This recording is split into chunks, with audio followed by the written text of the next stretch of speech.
श्री शिव महापुराण के कथा को श्रवण कराते हुए सूत जी महाराज कहते हैं कि हे ऋषि गणों, मुक्ति के 3 साधन हैं। नंबर 1 श्रवण, नंबर 2 मनन और नंबर 3 कीर्तन। अगर हमें संसार सागर से मुक्त होना है तो संसार सागर से मुक्त होने के लिए हमें ये 3 कार्य तो करने ही पड़ेंगे। सबसे पहले भगवान की कथा को श्रवण करना। श्रवण का अर्थ ये नहीं है कि हम इस कान से सुने और इस कान से निकाल दें। सुने और सुनने के बाद फिर मनन करें, फिर चिंतन करें और कथा को श्रवण करने के उपरांत फिर भगवान का कीर्तन करें। कीर्तन एक ऐसा साधन है, मद भक्ता यत्र गायन्ति तत्र तिष्ठामि नारद। भगवान कहते हैं कि मेरे भक्त खड़े होकर के प्रसन्न मुद्रा में आह्लादित तो होकर के कीर्तन करते हुए जब नर्तन करने लगते हैं तो मैं उसी सभा में प्रकट हो जाता हूं। ये भगवान की जो कथा है बड़ी दिव्य है। कभी कभी आप लोगों ने देखा होगा कि छोटे छोटे बच्चे भगवान का शिवलिंग इत्यादि बना करके उस पर कुछ न कुछ अर्पित करते हैं। खेलते खेलते बच्चे कहीं दूरबा उठा करके उखाड़ करके उस पर चढ़ा दिया, कभी पत्र को ही तोड़ करके चढ़ा दिया। तो क्या इस तरह से भगवान शिव का यजन करने से कल्याण हो सकता है? भगवान शिव की प्राप्ति हो सकती है? तो संतों ने बड़ा सुंदर भाव देते हुए कहा है, क्यों नहीं हो सकता है। हमने संतों के द्वारा बड़ा सुंदर एक प्रसंग सुना है कड़प नामक डाकू का।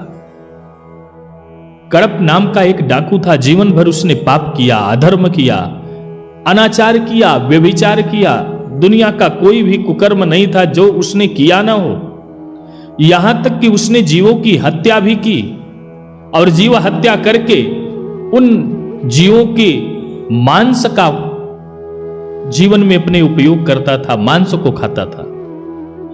एक दिन की बात है, शिकार करने के लिए वो जंगल में जा रहा था तो देखा कि एक संत बैठ करके सत्संग कर रहे हैं और उस सत्संग के अंतर्गत वो महात्मा जी कह रहे हैं कि जो भक्त सच्ची श्रद्धा से, सच्ची निष्ठा से भगवान की भक्ति को करता है और भगवान शिव के लिंग पर यथाशक्ति जो कुछ भी है अर्पित करता है तो भगवान शिव उसके ऊपर प्रसन्न होकर के शिव लोक की प्राप्ति करा देते हैं। कड़प नामक डाकू ने सोचा ये तो सबसे सुंदर बात है। अगर भगवान का स्मरण कर लेने मात्र से, भगवान शिव की शिवलिंग पर कुछ अर्पित कर देने मात्र से हमें मुक्ति मिल सकता है तो अब हम भी जो है यही कार्य करेंगे। कड़प नामक डाकू ने सोचा हम भगवान को क्या चढ़ाएं, मेरे पास तो कुछ है नहीं। तो तुरंत उसने अपने हाथों से कुछ वृक्षों के पत्तों को तोड़ लिया। मांसाहार तो करता ही था, अपने हाथों में कुछ मांस के टुकड़ों को ले लिया। महात्मा जी से सुना था कि भगवान जल से भी प्रसन्न होते हैं। तब कड़प नामक डाकू ने सोचा कि अब हम जल कहां से ले आएं और ले आएं तो कैसे चढ़ाएं, क्योंकि मेरे दोनों हाथ खाली नहीं हैं। एक हाथ में हमारे पत्र पुष्प है, एक हाथ में मांस है, अब मैं जल कैसे चढ़ाऊं।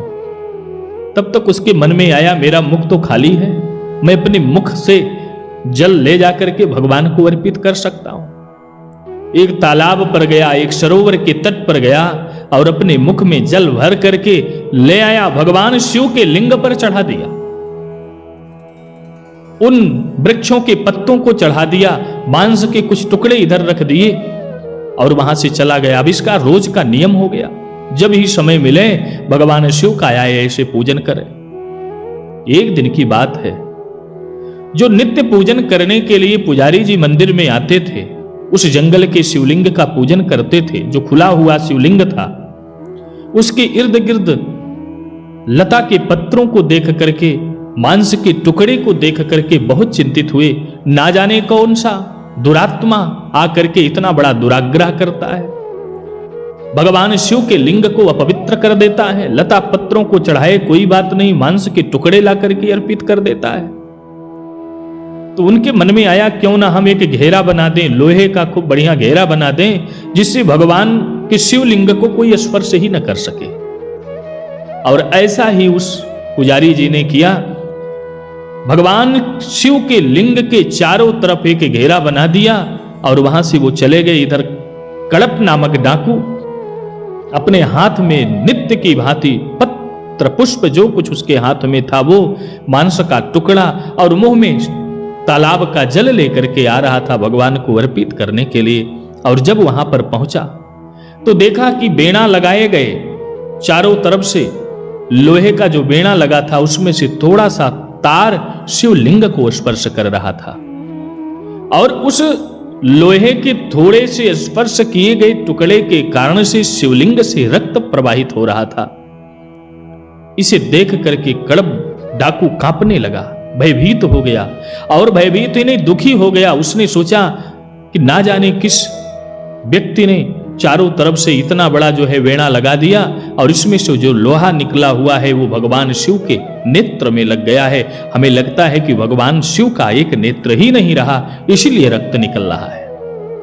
वो बहुत दुखी हुआ और फिर संत के वचनों को सुना कि सच्ची श्रद्धा से जो कोई पत्र पुष्प जल इत्यादि भगवान के चरणों में ला करके अर्पित करता है, भगवान उसको स्वीकार कर लेते हैं। तो उसके मन में आया कि मैंने तो लता पत्रों को चढ़ाया, मांस के टुकड़ों को ला करके यहां पर रखा, अपने मुख में जल भर करके नित्य भगवान की सेवा की है। आज हमारे आंखों की आवश्यकता भगवान शिव को है, इसलिए अपने नेत्रों को निकाल करके त्रिशूल के द्वारा भगवान के शिवलिंग पर चढ़ा दिया।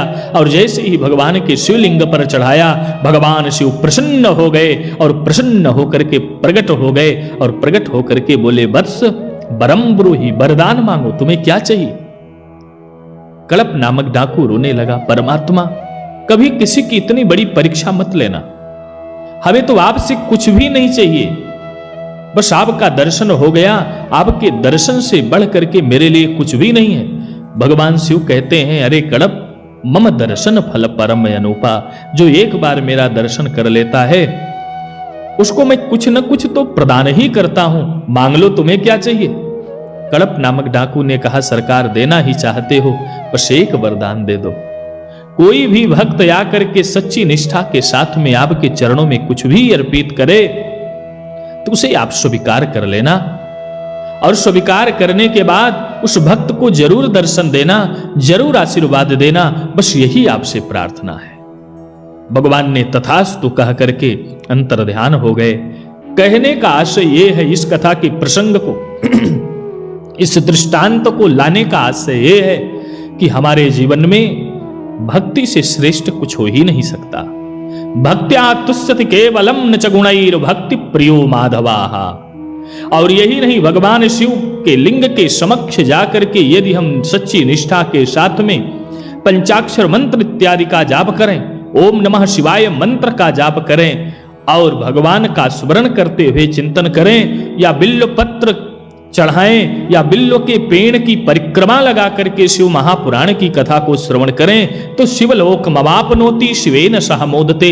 भगवान शिव जो कैलाश पर विराजमान रहते हैं, मां पार्वती और भगवान शिव का चरण शरण हमको प्राप्त होता है। संतों का बड़ा सुंदर भाव है कि अगर भगवान को जल चढ़ा दिया जाए तो भगवान शिव यमलोक से उबार देते हैं। अगर भगवान शिव को चंदन चढ़ा दिया जाए तो भगवान शिव चंदन चढ़ाने से चक्रवर्ती कर देते हैं। अगर भगवान शिव को चावल चढ़ा दिया जाए तो भगवान शिव कृपा करके 14 भुवन हमें प्रदान कर देते हैं। और कहीं भगवान के समीप में दीपक जला दिया जाए तो दीप जला देने मात्र से ही भगवान सातों द्वीप प्रदान कर देते हैं। और भांग और धतूर की बात ही छोड़ दीजिए, ये तो हर जगह मिलता है। कहीं भगवान शिव को हम भांग और धतूरे को चढ़ा दें तो सुरपुर अर्थात स्वर्ग लोक की प्राप्ति करा देते हैं। बिल्व पत्र भगवान शिव को बहुत प्रिय है। त्रिदलम त्रिगुणाकारम त्रिनेत्रम च त्रिधायुधम त्रिजन्म पाप संगारम बिल्व पत्र शिवार्पणम।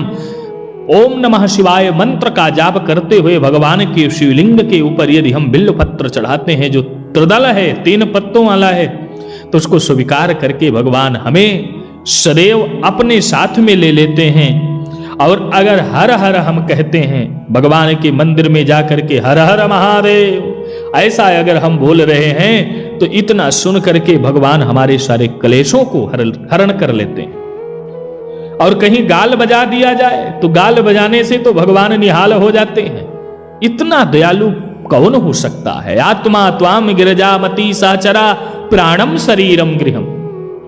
भक्त भगवान से ये भी कहता है, यद्यत कर्म करोति तत्र मखिलम संभो तवाराधनम। हे परमात्मा, मेरे शरीर के द्वारा जो भी कर्म हो रहे हैं, हम ये जानते हैं कि सब हम आपको अर्पित कर रहे हैं, और हमारे इन कर्मों को आप सदैव स्वीकार करते हुए मेरे ऊपर अनुग्रह कीजिए।